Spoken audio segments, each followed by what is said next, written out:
Hello mga kalodi, ngayong araw mga kalodi, tatalakayin natin ang West Philippine Sea mga kalodi. Yan mga kalodi, bago tayo mag-comment ito, paano din natin ito ang sinabi ni Robin Padilla kay Ferdinand Marcos mga kalodi. What did palodi natin ito mga kalodi?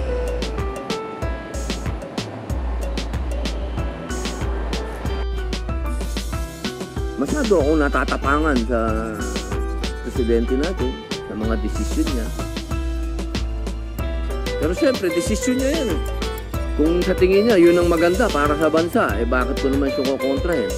Ito ang pananaw ni Senator Robin Padilla sa mga hakbang ni Pangulong Ferdinand Marcos Jr. para tugunan ang tensyon sa West Philippine Sea. Kasunod ito ng pakikipagtulungan ng Pilipinas sa ibang bansa, gaya ng Maritime Cooperative Activity kasama ang Australia, United States at Japan. Ganoon din ang Trilateral Leaders Summit ng Pilipinas, US at Japan, kung saan dumepensa ang China sa naging pahayag ni US President Joe Biden at sinabing hindi ito magpapatinag sa Mutual Defense Treaty. Tingin ng senador, mas lumalala umano ang tensyon sa West Philippine Sea kumpara sa panahon ni dating Pangulong Rodrigo Duterte. Ayon sa senador, dapat sa mga kalapit na bansa humihingi ng tulong ang Pilipinas. Nag-iimbita na tayo ng mga kapitbahay natin galing sa malalayong lugar na sana inayos muna natin yung mga kapitbahay natin. Pwede naman tayong humingi ng saklolo doon sa ASEAN kasi yun ang malapit sa atin. Pero ang desisyon ng ating Pangulo ay humingi siya ng tulong doon sa nasa Europa, nandoon sa Amerika, at yung Japan, desisyon niya yun. Siya ang arkitekto ng foreign policy natin, so okay. Pero kung ako ang tatanungin ninyo, sana hindi na umabot doon. Hinihimok ngayon ng senador ang Pangulo na ipaliwanag sa publiko ang ginagawa nitong hakbang kaugnay ng West Philippine Sea at posibleng epekto nito sa bansa. Hindi ito ang oras. Lalo na sa mga oras na to na magpakita pa tayo ng pagkontra sa presidente. Siguro hindi ito ang oras na maging divided tayo. Ito ang oras na magpaliwanag ang Malacanang sa kanyang mga ginagawa para mas maintindihan ng taong bayan kung ano itong mga drastic decisions na ginagawa nila. Kailangan alam ng taong bayan kung ano ang pwede nating harapin dito. Punto pa ni Senator Padilla, ipatawag na lang ni Pangulong Marcos si dating Pangulong Duterte para pag-usapan ng issue sa Gentleman's Agreement at maglabas ng iisang pahayag imbes na idaan pa sa pagdinig sa Senado. Siguro ako lang po, hindi lahat ng bagay naman kasi kailangan natin ipaalam pa sa taong bayan, lalo na itong national security na to. Ang linaw po na nung panahon ni Pangulong Rodrigo Roa Duterte, hindi naman tayo nagkaroon ng ganitong klaseng escalation. Ngayon lang kasi ito medyo lumaki na lumaki. Kaya sana kung mag-uusap si Presidente Bongbong Marcos at si Presidente Duterte, mag-usap na lang sila ng private. Hindi na kailangan idaan sa hearing at malaman pa ng China kung ano yung pinag-uusapan natin. Pero si Senate Deputy Minority Leader Risa Hontiveros na naghain ng resolusyon para maimbestigahan ang Gentleman's Agreement sa Senado, nanindigang dapat isa lang sa pagdinig ang issue dahil sa taliwas na mga pahayag ng ilang opisyal ng nakaraang administrasyon. Hindi rin anya totoo na mas maayos ang sitwasyon sa West Philippine Sea noong panahon ni Duterte. Duterte and his men all have conflicting claims. Ang gulo nilang lahat. Parang gobyerno niya nung siya ay pinuno. Tigilan na rin ni Duterte ang pagsasabi na mas maayos ang West Philippine Sea nung panahon niya. It was during his administration that China passed the disastrous fishing ban against Filipino fisherfolk. It was his presidency that made the Philippines look like a Chinese puppet in the eyes of the international community. Huwag na niyang ipagtanggol ang best friend niya. Sa pagbabalik sesyon ng Senado sa April 29, inaasahang malalaman kung anong komite ang didinig sa issue ng Gentleman's Agreement sa West Philippine Sea at kung sino-sino ang ipatatawag para magpaliwanag kaugnay ng kontrobersyal na kasunduan ni dating Pangulong Rodrigo Duterte at China. Una nang nagpahayag sa Senator Jinggoy Estrada na handa siyang dinggin ang issue sakaling ma-refer ito sa kanyang komite na Senate Committee on National Defense, habang ikukonsulta naman anya ito ni Senator Amy Marcos sa kanyang mga kasamahan sakaling iatang ito sa kanyang komite na Senate Committee on Foreign Relations. Harleen Delgado, UNTV News and Rescue. Diyos ang aming sandigan, serbisyo publiko ang aming pinahahalagahan. Yan mga kalodi, napanood yung mga video mga kalodi.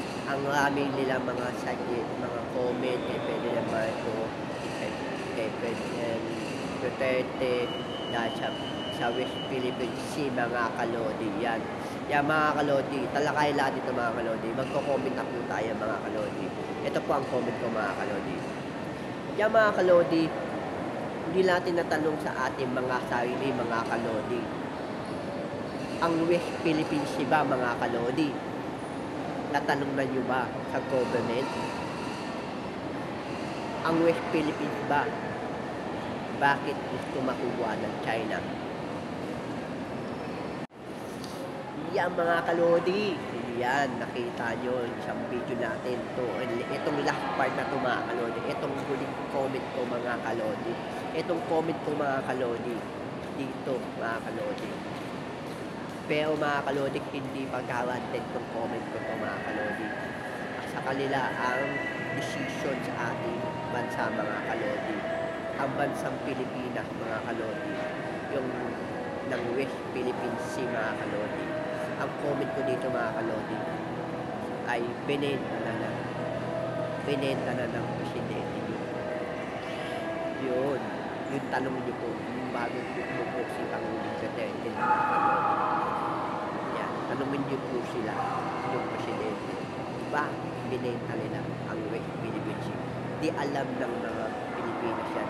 Ba't pinipilit kunin talaga ng West Philippine ng China yan? Dahil pinipina nila yan. Actually, hindi natin talaga masabi.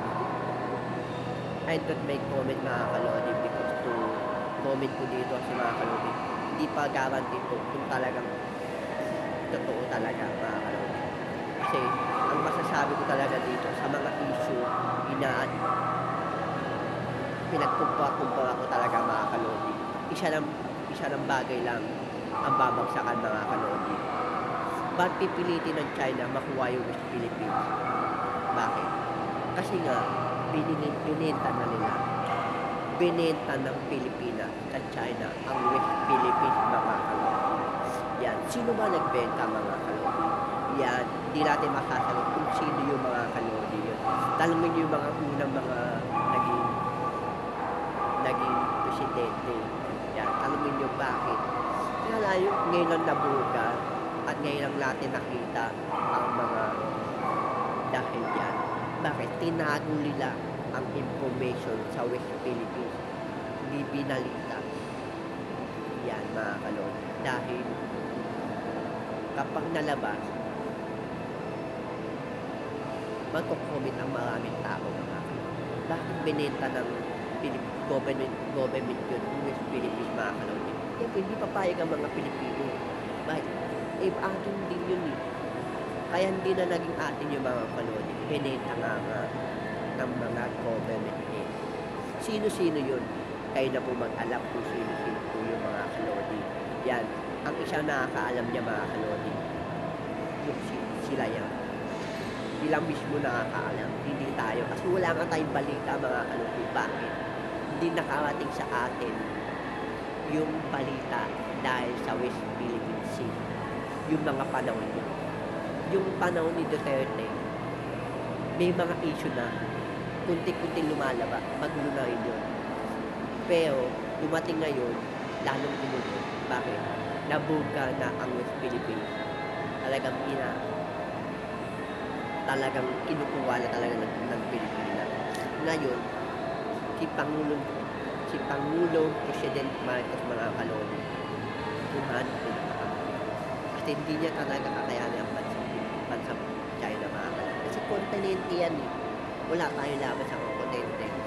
Pero ang tanging kailangan ng lahat mga kalodi, dinadaan mo sa pag-uusap niya kung paano niya gawin maayos ang isang usapan mga kalodi. Yan. Kasi maraming kasukasuan yan mga kalodi. Government yan mga kalodi. Pinag-usapan natin yung bansa natin yan mga kalodi. Kasi una-una mga kalodi, ang West Philippine Sea talaga mga kalodi, kailangan natin talaga mga kalodi. Atin talaga, kailangan natin at lahat ng mga materialis natin, doon pinagkukuha na natin ang yaman ng ating bansa. Ngayon, tanongin natin kung Pangulong Ferdinand Marcos, idan muna sa ako. Lalo lang sa agreement, sa pag-uusap, huwag muna agad gumawa ng isang hakbang.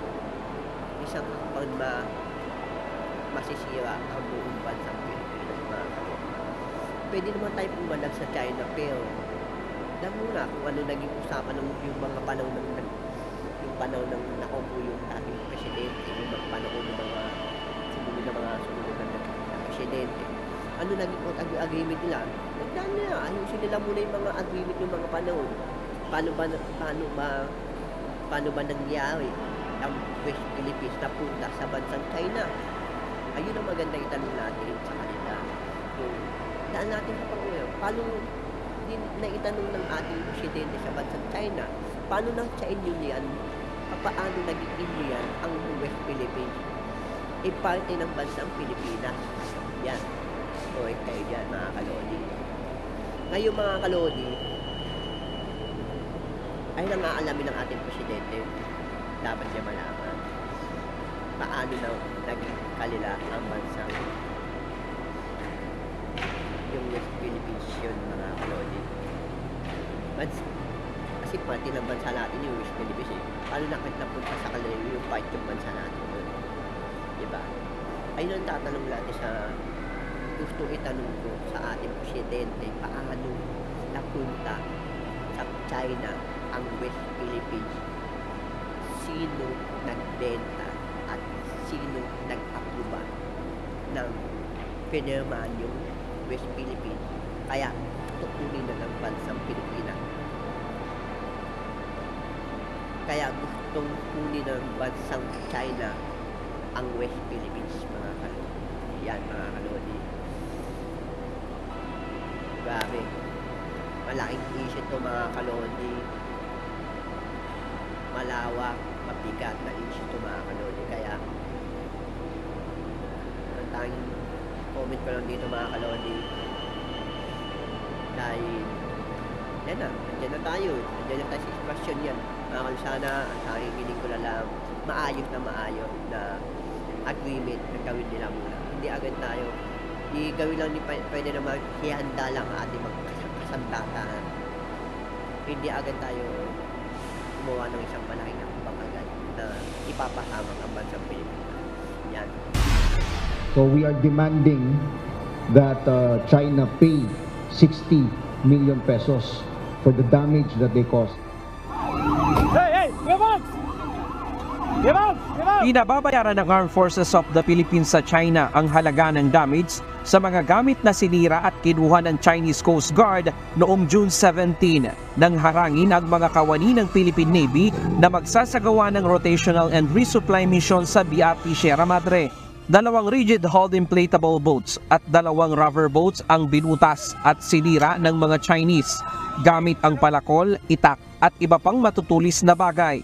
Winasak maging ang communication device, navigational device at maging ang motor ng RIV.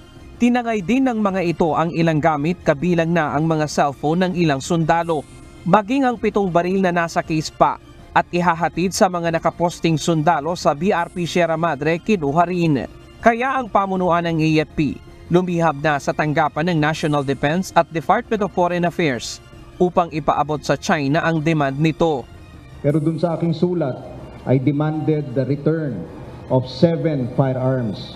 Yung pong mga baril na yon ay kinuha ng mga Chinese Coast Guard na nakabox. Nakabox kasi yung mga armas na yon. Kaya dinampot na lang nila yung mga 7 rifle. At sinira nila yung ating mga kagamitan. And when we estimated the cost of the damage, it's 60 million pesos. 60. Bukod sa pagsasauli ng 7 baril at danyos na 60 million pesos, pinapabayaran din ng AFP sa China ang gastusin sa pagpapagamot sa naputol na daliri ng isa sa mga Pilipinong sundalo na kasama sa RORE mission. We are also looking into the possibility of charging them with the cost of restructuring the hand of si SN1 Facundo. Kasi mag-ooperahan po siya Operahan para bumalik yung function ng kanyang kamay. Meron po kasing mga technology ngayon, medical technology na bago, nang sa gayon ay magamit niya ulit yung kanyang kanang kamay. Samantala, muling iginiit ni AFP Chief of Staff General Romeo Browner Jr. na susunod sila sa rules of engagement sakaling mangyari uli ang kahalintulad na insidente. Kasama dito ang self-defense. Kapag mayroong umatake sa ating mga sundalo, may karapatan sila na ipagtanggol ang sarili. So for instance, meron pong umatake sa atin. No? At ang gagawin po natin is that we will apply the same level of force that would allow us to defend ourselves. For instance, kung gumamit po siya ng kutsilyo, gagamit rin tayo ng kutsilyo. No? Hindi po yung hindi lalabis dun sa concept of proportionality. Pero hindi tayo papaati. No? Hindi tayo papayag na gawin ulit sa atin yan. Hindi pwede yun. Pilipino tayo. Pakita natin yung ating our seas, our rights, and our future. Welcome development naman para sa AFP ang mga usapin ng de-escalation sa pagitan ng China at Pilipinas. Ngunit hindi umano ito makakaapekto sa posisyon ng AFP dahil sadya namang sumusunod ang sandataang lakas sa international law. So, yung mga talks na ganito would help us in our next operations that we will be conducting on in the West Philippine Sea. Kasama na yung RORE natin at yung iba pang mga operations natin like maritime patrols, air patrols, and so on. Ayon kay General Browner, nagbigay ng specific instructions sa kanila ang Pangulo sa tensyon sa West Philippine Sea. Yes, ang instruction po ng ating Pangulo is to de-escalate. Again, we cannot discuss that because when we talk about the how, nandun na po yung ating mga operational matters madi-discuss. But rest assured that we will be following the orders of our Commander-in-Chief, our President. Ryan Lacanlale, UNTV News and Rescue. Diyos ang aming sandigan, serbisyo publiko ang aming pinahahalagahan. Hello mga kalodi, yan grabe issue, ang laki, ang lawak ang issue sa bansang Pilipinas, sa West Philippine Sea mga kalodi. Grabe to mga kalodi, yan dapat natin malaman ang ating mga issue ito mga kalodi, yan sa bansang Pilipinas. Grabe ang issue ito mga kalodi. Ang comment ko mga kalodi, sana na ayusin ng ating President Marcos yung bansa natin na maayos. Ana, mga kalodi, alamin nyo muna yung mga agreement ng mga sinaunang presidente, kung ano naging agreement nila doon sa ating West Philippine Sea mga kalodi. Yan. Ano ba, bakit nangyari sa bansang Pilipinas natin yan mga kalodi? Yan, dahil sa West Philippines. Tanungin niya sa bansang China, ano naging agreement nila yung mga unang presidente na kaupo sa bansang Pilipinas, mga kalodi. Yan. Grabe mga kalodi. Sayang mga kalodi talaga ang ating yung West Philippines. Pero ating lupain yung ating bansa pa natin yun. Isla natin yun, doon natin pinakukuha ng mga yaman mga kalodi. Yan mga kalodi, bago gumawa ng hakbang si President Marcos mga kalodi, alamin niya muna yung mga kasukasuan, gumawa siya ng agreement na kasunduan sa China na maayos. Bakit napunta sa kanila, pag-usapan nila ang West Philippines, paano naging sa kanila yun, dahil na mga kalodi meron nagbenta sa West Philippine Sea. Yan, yung mga panahon yun mga kalodi, yung mga unang nakaupo ng presidente at ang mga senador nag-approve at mga senador nag-approve, pinirma nila Yun ang mga tanong natin. Dahil yung mga panahon, yung mga kalodi, hindi lumabas ang mga balita yun tungkol sa West Philippine Sea, mga kalodi. Dahil natatago yung balita yun. Nabugal lang po unti-unti sa panahon ni Ferdinand Duterte. Mga panahon yun, may mga issue na sa West Philippines na magulo na po doon. Hindi lang nilabas yung issue yun, inuunti-unti lang nilabas dahil binugan na ang issue yun dahil sa West Philippine Sea. Yan, dahil lumabas ang pinakabugan na kinukuha talaga ang bansa. Yung isla yun ng mga China, kasi pinili ng China si West Philippine Sea yun sa government ng Pilipinas. Yan ang magandang malaman ni Ferdinand Marcos paano napunta sa bansang Pilipinas yung West Philippine Sea. Ay lang dapat niya malaman. Alamin niya, mag-ano siya, dapat niya malaman yun. Paano siya, bago siya gumawa ng isang hukbang. Pwede tayo magkaroon ng mga kakampi yan sa iba't ibang bansa. Pero kailangan natin alamin niya muna bago siya gumawa agad ng hukbang. Ihanda lang niya yung kasandaan ng Pilipinas. Kasi ang China, talagang palaban niya mga kalodi. Sigurado yan mga kalodi. Pero hindi pa kaya. Nasa taas. Dito, sa bansang mangyayari, malaking kaya mga kalodi. Yan mga kalodi, maraming salamat mga kalodi. Hanggang dito na lang ang ating vlog mga kalodi. Dito sa Abong TV Show mga kalodi. Shoutout sa inyong lahat mga kalodi. Ilalagay ko lang sa description ang yung mga pangalan. Panoodin na ang kabuuan ng video. Ito mga kalodi, andyan ang mga pangalan yung mga kalodi. What is mga kalodi, shoutout sa inyo mga kalodi. Thank you guys.